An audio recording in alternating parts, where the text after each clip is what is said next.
الامر بالمعروف کیا ہے؟ امر بالمعروف لوگوں کو اللہ کی طرف سے اور صراط مستقیم کی طرف بلانا ہوتا ہے، لیکن اس کا اصل مقصد، اس کا پس منظر،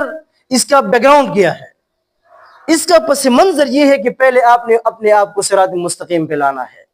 جب آپ صراط مستقیم پہ آئیں، جب آپ اللہ کی طرف آئیں گے، اللہ کے قریب آئیں گے، جب آپ ممبر و محراب پہ بیٹھ کے، جب آپ کسی مسجد میں بستر اٹھا کے دعوت تبلیغ میں نکلیں گے، جب آپ راستے میں کسی کو دعوت دیں گے تو آپ کی بات پر اثر ہوگی،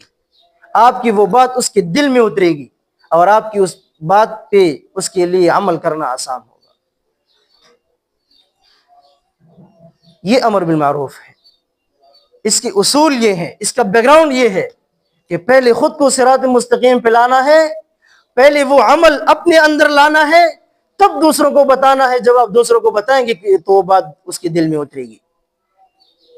حضرت امام ابو حنیفہ رحمہ اللہ تعالیٰ کے پاس ایک بوڑھی عورت آتی ہے، فرماتی امام صاحب میرا یہ بیٹا ہے،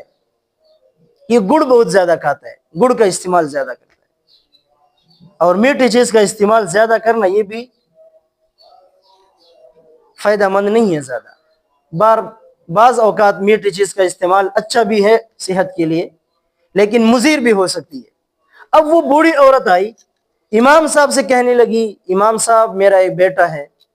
یہ گڑ بہت زیادہ کھاتا ہے، گڑ کا استعمال بہت زیادہ کرتا ہے۔ امام صاحب بڑے تحمل سے بیٹھے اور ان سے کہنے لگے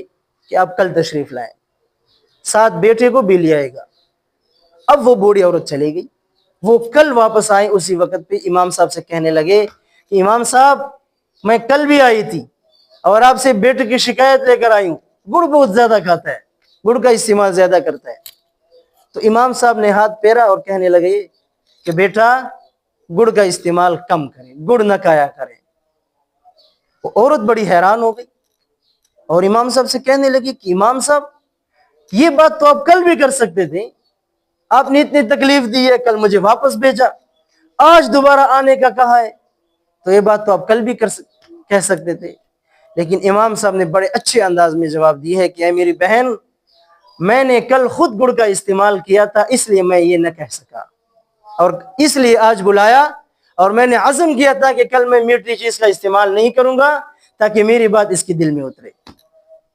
تو یہ امر بالمعروف کہ یہی اصول ہے، یہی ضوابط ہے۔ آپ خود کسی گناہ میں مبتلا ہیں